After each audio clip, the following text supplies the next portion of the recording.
Assalamualaikum, I am Dr. Junaid Jahangir. I am Assistant Professor in Pediatrics, and today we are going to do a short case of Gait examination. First of all, I will tell the steps of Gait examination on myself, and then I will do these steps on a patient. All you have to do: introduction, consent, and greeting. Then ask the name and class of the child. For hoarseness and slurring of speech, do a 30-second general inspection. This 30-second general inspection will give you a lot of ideas. Is the child mentally well or unwell? Is he looking into your eyes? Is he maintaining an eye contact? Is he having obvious microcephaly or macrocephaly? Is there any abnormal movements? Is there any petechiae, bruises, any obvious distension, any obvious edema, any obvious stroke, any obvious dysmorphic features, any obvious deformity? Tell him to do a normal walk. Shoes and socks should be removed, and the trousers should ideally be above knee. First of all, a normal walk. Then ask him to walk on tiptoes. If the camera can focus on my feet. You have checked plantar flexion S1. Now you have to tell him to walk on heels to check strength of dorsiflexors. Ask him to walk in a straight line to see cerebellar pathology. To walk in a straight line.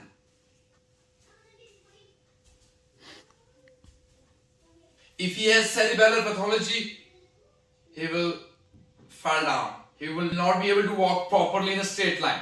After that, do the fog test. Ask the patient to keep the foot outward and then walk. This is called fog test. Ask him to keep the feet inside and then walk. This is called reverse fog test.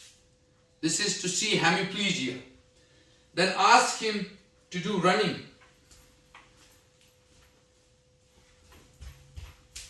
So running will clear whether there is any proximal weakness or whether there is any hemiplegia. Ask him to stand on each feet.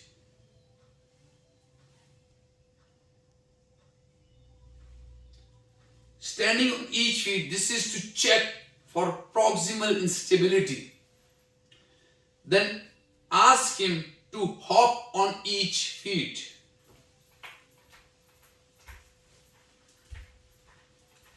This is to check unilateral weakness and to check balance. Then ask him to keep the legs apart, to keep the both feet together. Romberg sign.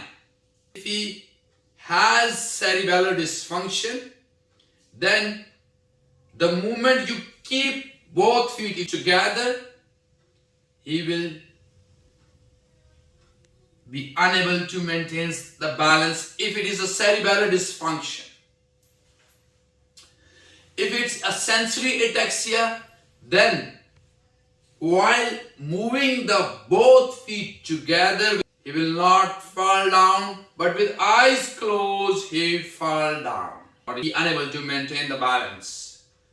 I repeat, cerebellum को कोई फर्क नहीं पड़ता कि आंखें खुली हैं या बंद हैं. Cerebellar dysfunction में चाहे आंखें बंद हों या आंखें खुली हों, जब आप पेशेंट को कहेंगे कि अपने दोनों पांव जोड़ के दिखाओ, तो वो अपना बैलेंस मेंटेन नहीं कर पाएगा. सेंसरी एटेक्सिया में खुली आंखों के साथ तो अपना बैलेंस मेंटेन कर पाएगा, लेकिन बंद आंखों के साथ वो बैलेंस मेंटेन नहीं कर पाएगा. उसके बाद ask the patient to bend down and touch the toes and see the spine from behind, and in the spine look for scoliosis, any hair patch, meningomyelocele, look for scar, look for lipoma or any other spinal pathology, because spinal pathologies can be associated with a walking problem, especially tethered cord syndrome.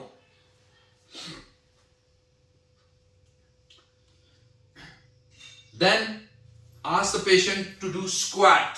First of all, come in squatting position and then rise. This is to check peripheral neuropathy. And then ask him to lie on the floor and then rise.